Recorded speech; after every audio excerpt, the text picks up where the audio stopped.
for dark nights.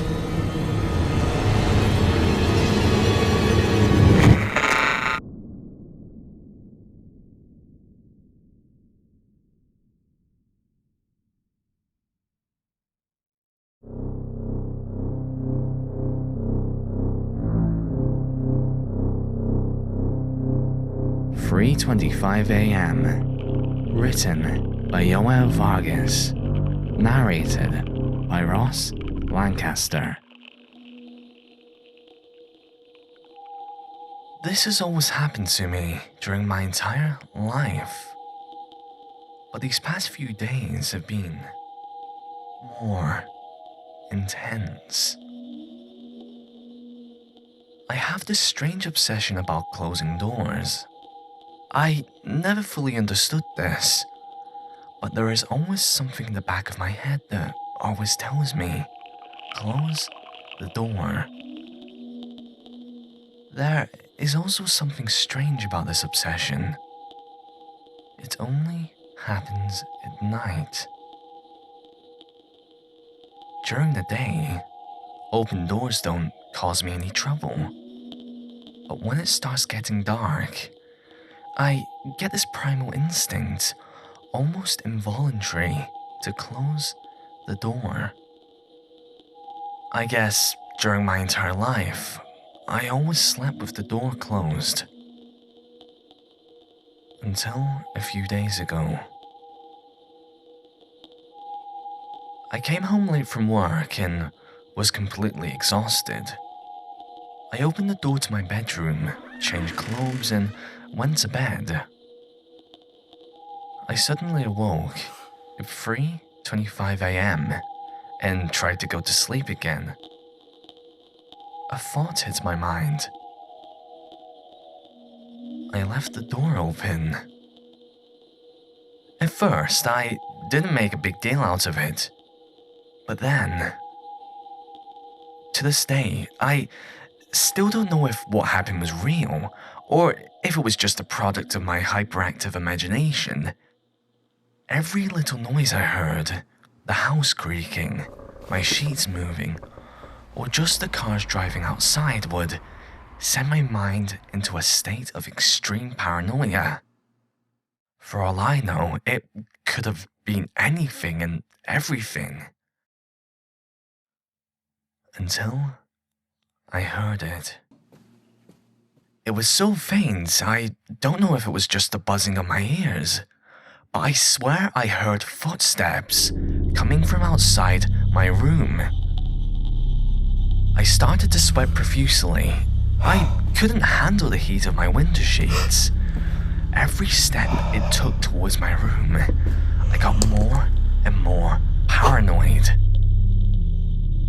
Then, my heart stopped for a second. It walked into my room.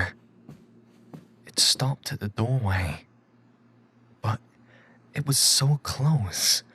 I could hear it breathing. It was heavy, like a big animal. At that moment, my body froze even more.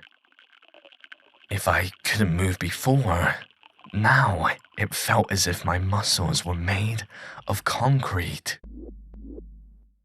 Anyone who saw me would have seen the terror in my face. But inside, I was coming undone. I fought about any and everything I could in order to distract myself from the thing. But it was useless. It started to walk until it stopped right at my side.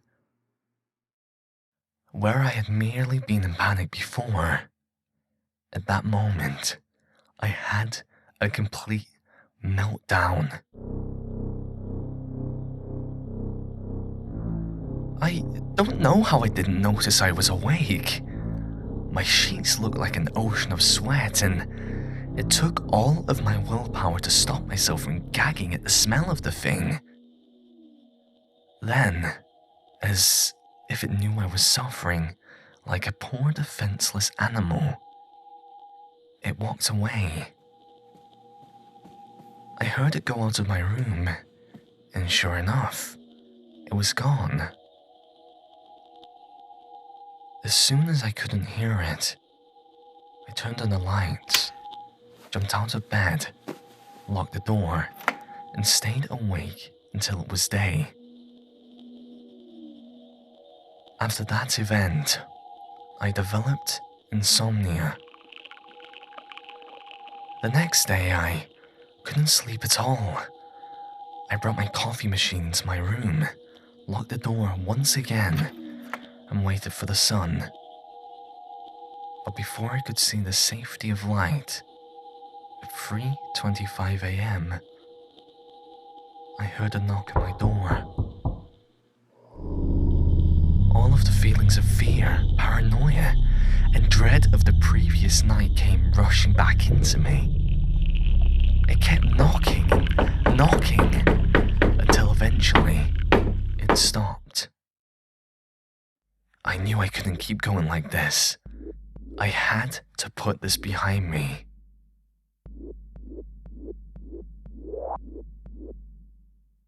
Today, I tried to sleep and forget about this forever. I did what I always do. As soon as I got to my room, I closed and locked the door. I took my pajamas from my closet, got dressed for bed, and went to sleep. I awoke again in the middle of the night. I didn't want to see the time on the clock, but even without checking, I knew what time it was. 3:25 a.m. Then, I heard it. Not only did I hear its breath, but I could hear it growling. With that, one thought came to my mind. I'd left my closet door open.